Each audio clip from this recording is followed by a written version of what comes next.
दोस्तों, जिंदगी में हम सबका कोई न कोई लक्ष्य होता है, कोई न कोई गोल होता है और हम उस लक्ष्य को पाने के लिए कोशिश भी करते हैं, पर फिर भी हम में से अधिकांश लोगों को अपने लक्ष्य को पाने में सफलता नहीं मिलती। अगर आपका भी लाइफ में कोई गोल, कोई लक्ष्य है जिसे आप पाना चाहते हो लेकिन सफलता नहीं मिल रही है, तो हमारी आज की ये कहानी आपके लिए है। इसे अंत तक पूरा जरूर देखना। एक बार एक गांव में एक महान संत रहा करते थे और वे बहुत चमत्कारी थे। पूरे गांव वाले उनके चमत्कार को मानते थे। संत के एक पैर नहीं था, वे दिव्यांग थे, लेकिन फिर भी वे जब जब नाचते थे तब तब गांव में बारिश होती थी। गांव वाले पहले तो कुछ नहीं समझते थे, लेकिन फिर धीरे धीरे गांव वालों को विश्वास हो गया था कि ये संत जब जब नाचते हैं तब तब गांव में बारिश होती है। गांव वाले इन संत को बहुत मानने लग गए थे। अब जब कभी भी गांव में बारिश नहीं होती थी और किसानों की फसल सूखने लग जाती थी, तब सारे गांव वाले मिलकर इन संत के पास आते थे और इनसे निवेदन करते थे कि बाबा जी, अगर आज आप नृत्य कर दे तो शायद गांव में बारिश हो जाएगी और हमारा गांव में सूखा पड़ने से बच जाएगा। तब बाबा जी नृत्य करते और वाकई में उस दिन बारिश हो जाती थी। एक बार शहर से 4 लड़के घूमने के लिए उस गांव में आए। वे गांव में घूमे फिरे, गांव वालों से मिले और गांव वालों से बातचीत के दौरान गांव वालों ने उनको संत के बारे में बताया कि जब जब वे नाचते हैं तब तब गांव में बारिश होती है।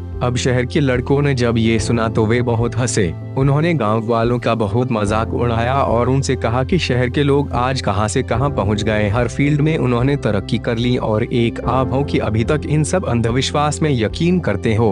भला ऐसा कैसे हो सकता है कि कोई बाबा नाचे और बारिश हो जाए? अगर ऐसा है तो हम भी बोल देते हैं कि आज हम सब नाचेंगे और तभी बारिश होगी। गांव वाले उन 4 लड़कों को लेकर उन संत के पास जाते हैं और कहते हैं कि बाबा जी, ये शहर से लड़के आए हुए हैं और ये हमें कह रहे हैं कि आज हम भी नाचेंगे तो बारिश होगी। तो संत ने कहा कि अगर ऐसा है तो पहले आप नृत्य करिए, फिर मैं करूंगा। देखते हैं किसके नृत्य के दौरान बारिश आती है। अब पहले लड़के ने शुरुआत की। थोड़ी देर नृत्य करने के बाद वो थक गया और उसे लगा कि अब उससे और नहीं हो पाएगा, इसलिए वह बैठ गया। अब दूसरे लड़के की बारी आई, वो भी थोड़ी देर में थक गया। ऐसे करके चारों लड़के थक गए और बारिश की एक बूंद तक नहीं बरसी। अब बाबाजी की बारी आई। बाबाजी ने नृत्य करना शुरू किया। काफी देर तक वो नृत्य करते रहे लेकिन बारिश नहीं हुई। बाबाजी नृत्य में एकदम लीन हो गए और सुबह से दोपहर हो गई, पर बाबाजी रुकने का नाम ही नहीं ले रहे थे। अब दोपहर से शाम होने को आई। जैसे ही अचानक से जोर से बादलों के घड़घड़ाहट की आवाज आई और उस शाम को जोरों से बरसात होने लगी।